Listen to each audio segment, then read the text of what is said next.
എവിടെയാ വേദപുസ്തകത്തിൽ എവിടെയാണെന്ന് അറിയാമോ? ആരെങ്കിലും ഒന്ന് വായിക്കാമോ? പറഞ്ഞു. എന്തോ എവിടെയാ അത്? യോഹന്നാന്റെ സുവിശേഷത്തിലാണ്. ഏത് അധ്യായത്തിലാണ്? 2-ാമത്തെ അധ്യായത്തിലാണ്. വാക്യം 1 മുതൽ അല്ലേ? ആരെങ്കിലും ഒന്ന് വായിക്കാമോ? 3-ാം നാൾ ഗലീലയിലെ കാനാവിൽ ഒരു കല്യാണമുണ്ടായി. യേശുവിൻ്റെ അമ്മ അവിടെ ഉണ്ടായിരുന്നു. യേശുവിനെയും ശിഷ്യന്മാരെയും കല്യാണത്തിന് ക്ഷണിച്ചിരുന്നു. വീഞ്ഞു പോരാതെ വരികയാൽ യേശുവിൻ്റെ അമ്മ അവനോട്, അവർക്ക് വീഞ്ഞില്ല എന്ന് പറഞ്ഞു. യേശു അവളോട്, സ്ത്രീയെ, എനിക്കും നിനക്കും തമ്മിൽ എന്ത്? എൻ്റെ നാഴിക ഇതുവരെ വന്നിട്ടില്ല എന്ന് പറഞ്ഞു. അവൻ്റെ അമ്മ ശുശ്രൂഷക്കാരോട്, അവൻ നിങ്ങളോട് എന്തെങ്കിലും കൽപ്പിച്ചാൽ അത് ചെയ്യുവിനെന്ന് പറഞ്ഞു. അവിടെ യഹൂദന്മാരുടെ ശുദ്ധീകരണ നിയമം അനുസരിച്ച് 2-3 പറ വീതം കൊള്ളുന്ന 6 കൽപ്പാത്രമുണ്ടായിരുന്നു. യേശു അവരോട്, ഈ കൽപ്പാത്രങ്ങളിൽ വെള്ളം നിറപ്പിനെന്ന് പറഞ്ഞു. അവർ വക്കോളവ് നിറച്ചു. ഇപ്പോൾ കോരി വിരുന്നുവാഴിക്ക് കൊണ്ടുപോയി കൊടുപ്പിനെന്ന് അവൻ പറഞ്ഞു. അവർ കൊണ്ടുപോയി കൊടുത്തു. അത് എവിടെ നിന്ന് എന്ന് വെള്ളം കോരിയ ശുശ്രൂഷക്കാരല്ലാതെ വിരുന്നുവാഴി അറിഞ്ഞില്ല. വീഞ്ഞായിത്തീർന്ന വെള്ളം വിരുന്നുവാഴി രുചി നോക്കിയാറെ മണവാളനെ വിളിച്ചു. എല്ലാവരും ആദ്യം നല്ല വീഞ്ഞും ലഹരി പിടിച്ച ശേഷം എളുപ്പമായതും കൊടുക്കുമാറുണ്ട്. നീ നല്ല വീഞ്ഞ് ഇതുവരെയും സൂക്ഷിച്ചു വെച്ചുവല്ലോ എന്ന് അവനോട് പറഞ്ഞു. യേശു ഇതിനെ അടയാളങ്ങളുടെ ആരംഭമായി ഗലീലയിലെ കാനാവിൽ വെച്ച് ചെയ്ത് തൻ്റെ മഹത്വം വെളിപ്പെടുത്തി. അവൻ്റെ ശിഷ്യന്മാർ അവനിൽ വിശ്വസിച്ചു. ഈ നടന്നതായ അത്ഭുതം, ഈ യേശു വെള്ളം വീഞ്ഞാക്കിയതായ അത്ഭുതം ഏതാണ്ട് അക്ഷരാർത്ഥത്തിൽ ഞങ്ങളുടെ വീട്ടിൽ ഒരു പ്രാവശ്യം സംഭവിച്ചു. ഞാൻ ഒട്ടും കൂട്ടി പറയല്ല, പക്ഷേ ഒരു തമാശ കഥയാണ് വാസ്തവത്തിൽ. ഞാൻ പറഞ്ഞല്ലോ 30 വർഷം ഇവിടെ ഇരുന്നുകൊണ്ട് ഇങ്ങനെ പഴയ കാര്യങ്ങളൊക്കെയാണ് എൻ്റെ മനസ്സിലേക്ക് വരുന്നത്. 30 വർഷങ്ങൾക്ക് മുമ്പ് ഇതുപോലെ കല്ലുപാലത്ത് റോണയുടെയും നിധിയുടെയും എല്ലാം വീട്ടിൽ ആരാധന നടക്കുമ്പോൾ ഞങ്ങളുടെ വീട്ടിലും കണ്ടനാട് ഞങ്ങളുടെ വീട്ടിലും അവിടെ ഒരു ആരാധന നടക്കുകയാണ്. ഇവരുടെ ഒരു ഹൗസ് ചർച്ച്, ഞങ്ങളുടെ ഹൗസ് ചർച്ച് അതുപോലെ നടക്കുന്നു. അപ്പം ഞങ്ങൾക്ക് അന്ന് ഞങ്ങളുടെ വീട്ടിലാണ് നടക്കുന്നത്. ഒരു 10-20 വല്ല ആൾക്കാർ കാണും. അപ്പോൾ ഞങ്ങൾക്ക് അന്നൊരു പാസ്റ്ററില്ല. ഒരു പാസ്റ്ററെ ഇന്ത്യ പെന്തക്കോസ്ത് സഭയിൽ നിന്ന് അവരെ അപ്പോയിൻറ്റ് ചെയ്തേക്കാണ്. അദ്ദേഹം ഒരു വയസ്സായ പാസ്റ്ററാണ്. അദ്ദേഹം എല്ലാം റിട്ടയർ ചെയ്ത് അന്നത്തെ കാലത്ത് ഒരു 70 വയസ്സൊക്കെ ഉള്ള ഒരു പാസ്റ്ററാണ്. അദ്ദേഹം ചാലക്കുടി എന്ന് പറഞ്ഞ ഒരു സ്ഥലത്ത് നിന്ന് ബസ് കയറി ഞായറാഴ്ച രാവിലെ 9-9:30 ആകുമ്പോൾ ഞങ്ങളുടെ വീട്ടിൽ വരും. 10 മണിയാകുമ്പോൾ ആരാധന തുടങ്ങും. 1 മണി വരെ ആരാധന പോകും. ഭക്ഷണം കഴിച്ച് അദ്ദേഹം തിരിച്ചു പോകും. ഇത് മാത്രമേ നമുക്കന്ന് പാസ്റ്റർ എന്നുള്ള നിലയിൽ ഒരു ബന്ധമുള്ളൂ. അപ്പോൾ അദ്ദേഹം വയസ്സായ പാസ്റ്റർ. ചിലർക്ക് വയസ്സായി കഴിയുമ്പോൾ ചില ഒരു ശാഠ്യങ്ങളൊക്കെ വരും, ചില വയസ്സായ ആൾക്കാർ. അപ്പോൾ അദ്ദേഹം ഒരു നല്ല മനുഷ്യനാണ്. വളരെ ഇന്ന് കർത്താവിൻ്റെ അടുത്ത് സന്നിധിയിലേക്ക് പോയി, ജീവിച്ചിരിപ്പില്ല. 30 വർഷത്തോളം സീക്രട്ടായിട്ട് വെച്ചിരുന്ന ഒരു സംഭവമാണ്. ഞാൻ ഈയിടെ വെളിയിൽ വിട്ടു. അപ്പോൾ അദ്ദേഹം ഇങ്ങനെ ഒരു ചെറിയ ശാഠ്യമൊക്കെ ഉണ്ട്. അദ്ദേഹം ഒരു കാര്യം ചെയ്യണമെന്ന് പറഞ്ഞാൽ അതുപോലെയൊക്കെ ചെയ്തിരിക്കണം. അത് ചെയ്തില്ലെങ്കിൽ അദ്ദേഹത്തിന് സമ്മതിക്കില്ല. അപ്പോൾ അന്ന് ഒരു ദിവസം ഇതുപോലെ ഞായറാഴ്ച രാവിലെ അദ്ദേഹം വീട്ടിൽ വന്നിട്ട് പറഞ്ഞു, ഇന്ന് ആരാധനയ്ക്ക് നമുക്ക് ഇന്ന് കർത്തൃമേശ വേണം. അന്ന് കർത്തൃമേശ ഇത് നിങ്ങൾ എല്ലാ ആഴ്ച ചെയ്യുമെന്നറിയില്ല. അവിടെയൊക്കെ ആഴ്ചയിൽ ഒരിക്കലൊക്കെ, മാസത്തിൽ ഒരിക്കലൊക്കെയാണ് അത് ചെയ്യുള്ളൂ. പക്ഷെ അന്ന് പാസ്റ്റർ വന്നപ്പോൾ അദ്ദേഹത്തിന് തോന്നി ഇന്ന് കർത്തൃമേശ കമ്മ്യൂണിയൻ, നമ്മൾ ചെയ്ത കമ്മ്യൂണിയൻ വേണം. അപ്പോൾ അന്നത്തെ ഡേറ്റ് അല്ല, പക്ഷെ അത് പാസ്റ്ററോട് പറഞ്ഞാൽ മനസ്സിലാവില്ല, പുള്ളി സമ്മതിക്കില്ല. അപ്പോൾ അതുകൊണ്ട് ഉടനെ എൻ്റെ അപ്പച്ചനോട് പറഞ്ഞു, എൻ്റെ അപ്പച്ചനാണെന്ന് എൻ്റെ മെയിനൊക്കെ എടുത്ത് ചെയ്യുന്നത്. അപ്പോൾ എൻ്റെ അപ്പച്ചൻ അമ്മച്ചിയെ വിളിച്ച് പറഞ്ഞ്, നമുക്ക് സ്ക്വാഷ് ആണെന്ന്, നിങ്ങൾ മുന്തിരിച്ചാറുണ്ടാക്കുന്നത് അറിയില്ല, സ്ക്വാഷ് എന്നല്ലേ പറയുന്നത് അല്ലേ, നമ്മൾ സ്ക്വാഷ് മുന്തിരി സ്ക്വാഷ് കലക്കിയാണ് വീഞ്ഞിൻ്റെ. അപ്പോൾ ഉടനെ അപ്പച്ചൻ പറഞ്ഞു, എടി മുന്തിരി സ്ക്വാഷ് എടുക്കാൻ പറഞ്ഞു. ഇപ്പോൾ എൻ്റെ അമ്മച്ചി നോക്കിയപ്പോൾ സ്ക്വാഷ് ഇല്ല, വീഞ്ഞ് തീർന്നു പോയി.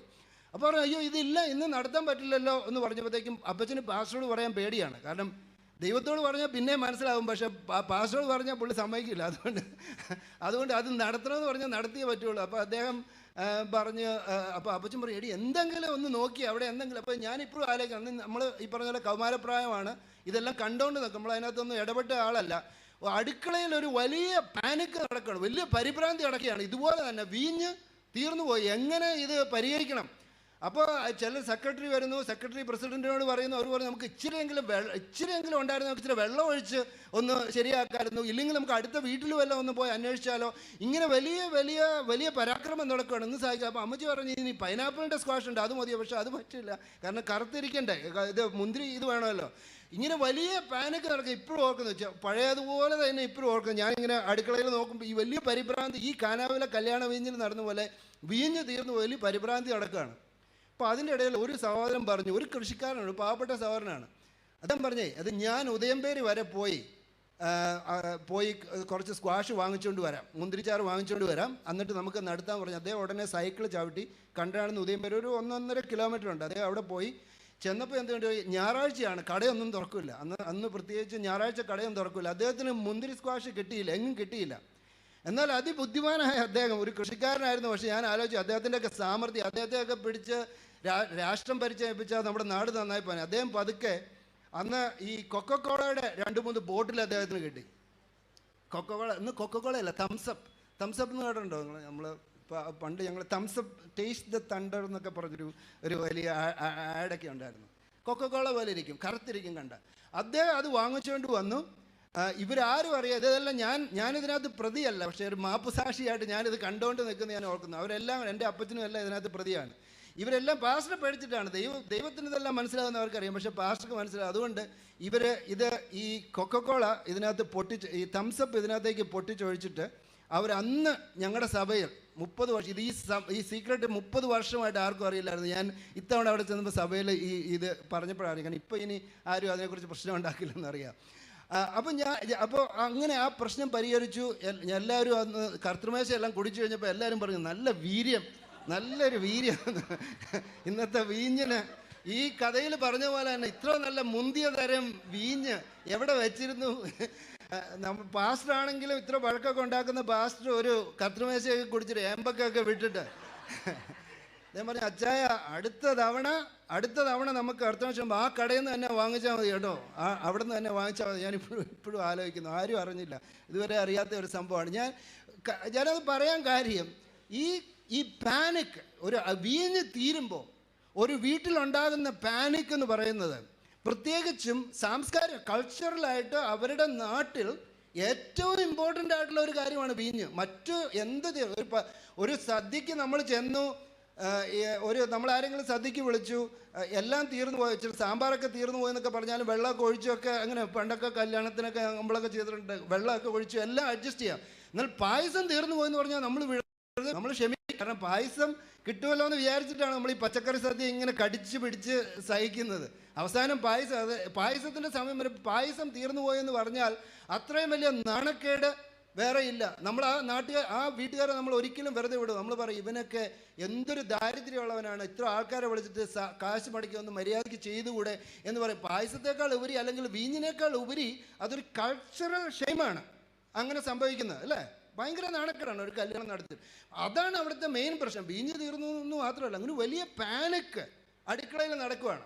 അപ്പോൾ രസം എന്താ പറയുക, ഇങ്ങനെ വലിയൊരു പരിഭ്രാന്തി അടുക്കളയിൽ നടക്കുമ്പോൾ, വലിയൊരു പ്രശ്നം അടുക്കളയിൽ നടക്കുമ്പോൾ ആ പ്രശ്നത്തിനുള്ള പരിഹാരം സ്വീകരണമുറിയിൽ ഇരിപ്പുണ്ട്. പ്രശ്നം അടുക്കളയിൽ നടക്കുമ്പോൾ പ്രശ്നത്തിനുള്ള പരിഹാരം സ്വീകരണമുറിയിൽ ഇരിപ്പുണ്ട്. പക്ഷേ ഇത് ഇവർക്ക് കാണാനായിട്ട് സാധിക്കുന്നില്ല. കാരണം ആ പാനിക്കിൻ്റെ ഇടയിൽ നമ്മളും അങ്ങനെ ഒരു പ്രശ്നം നമുക്ക് വന്നു പോയാൽ നമ്മൾ ആദ്യം ഇത് എങ്ങനെ പരിഹരിക്കണം, നമുക്ക് അടുത്തുള്ളവരുടെ വീട്ടിൽ പോകണോ, മറ്റുള്ളവരോട് ചോദിക്കണോ, ഈ ഒരു പാനിക് ഉടനെ സെറ്റിൽ ചെയ്യും. പണ്ടത്തെ പോലെ ഒന്നുമില്ല. ഇന്ന് ഞാൻ ആലോചിച്ചു, എൻ്റെ ഫാദറിന് കുറച്ച് പ്രായമായി, ഇപ്പോൾ അദ്ദേഹത്തിൻ്റെ കാര്യത്തിൽ ഒരു സർജറിക്കൊക്കെ വേണ്ടി വന്നതാണ്. അപ്പോൾ ഞാൻ ആലോചിക്കും, ഇന്ന് പെന്തക്കോസ്തുകാരാണ് നമ്മളോട് പറഞ്ഞത്, അയ്യോ ഇന്ന ഡോക്ടറെ കണ്ടോ, PV മാത്യുവിനെ കാണണം കേട്ടോ, ഇല്ലെങ്കിൽ ഇന്ന നമ്പ്യാരെ കാണണം കേട്ടോ, ഇന്ന ഹോസ്പിറ്റലിൽ ഇന്നതിൻ്റെ നല്ല കാര്യമാണ്, ഇതിനകത്തൊന്നും കുഴപ്പമില്ല, ഞാനിങ്ങനെ രോഗശാന്തി പ്രസവിക്കുന്ന ആളൊന്നുമല്ല, ഞാനും മരുന്ന് കഴിക്കുന്ന ആളാണ്. എന്നാൽ ഇത്ര എക്സ്പെർട്ടീസ്, ഇതിനെക്കുറിച്ചൊക്കെ ഇത്ര നിശ്ചയം പെന്തക്കോസ്തുകാർക്ക് ഏത് ഡോക്ടറെ എടുത്ത് ഏത് സ്പെഷ്യലൈസേഷന് പോകണമെന്നുള്ള രീതിയിൽ അത്രത്തോളം നമ്മുടെ കാഴ്ചപ്പാട് ആ പ്രശ്നത്തിലേക്ക് മാറി. പരിഹാരത്തെക്കാൾ ഉപരി നമ്മുടെ കണ്ണ് ഒത്തിരി അടുക്കളയിലാണ്, സ്വീകരണ മുറിയിലേക്ക് അല്ല. ഒരേ സമയം പ്രശ്നവും അതേസമയം പരിഹാരവും കാണാൻ കഴിയുള്ള ഒരു വ്യക്തി അവിടെ ഇരിക്കുന്നുള്ളൂ, മറിയ. യേശുവിൻ്റെ അമ്മ മറിയ ഇത് രണ്ടും കണ്ടുകൊണ്ടിരിക്കുക, അല്ലേ? അവർക്ക് അടുക്കളയും കാണാം, ഈ സ്വീകരണ മുറിയും കാണാം, അവർക്ക് പ്രശ്നവും കാണാം, അവർക്ക് പരിഹാരവും കാണാം. ആരും അവരുടെ അടുത്ത് ചെന്നൊന്നും പറഞ്ഞില്ല ഞങ്ങൾക്ക് വേണ്ടി പ്രാർത്ഥിക്കണമെന്നൊന്നും പറഞ്ഞില്ല. എന്നാലും ഉണ്ടല്ലോ, മേരിയെ ഭാഗ്യവതി എന്ന് വാഴ്ത്തും.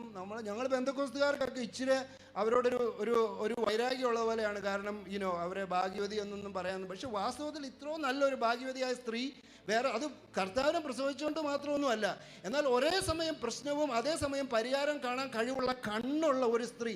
അതും അവരാരും ഒന്നും അവരുടെ അടുത്ത് കംപ്ലൈൻ്റ് ഒന്നും പറഞ്ഞില്ലെങ്കിലും മറ്റുള്ളവൻ്റെ പ്രശ്നം കാണാനുള്ള ഒരു മനസ്ഥിതി അതൊന്ന് നമുക്കുണ്ടെങ്കിലോ നമ്മൾ ഈ ലോകം രക്ഷപ്പെട്ടു. റിവൈവൽ എന്നൊക്കെ പറയുന്നത് അവിടെ നിന്നാണ് തുടങ്ങുന്നത്. മറ്റാരും പറയാതെ തന്നെ മറ്റുള്ളവരുടെ പ്രശ്നങ്ങൾ കാണുകയും ആ പ്രശ്നങ്ങളുമായി യേശുവിൻ്റെ അടുത്തേക്ക് പോവുകയും ചെയ്യുന്നതാണ് മധ്യസ്ഥത എന്ന് പറയുന്നത്. അതാണ്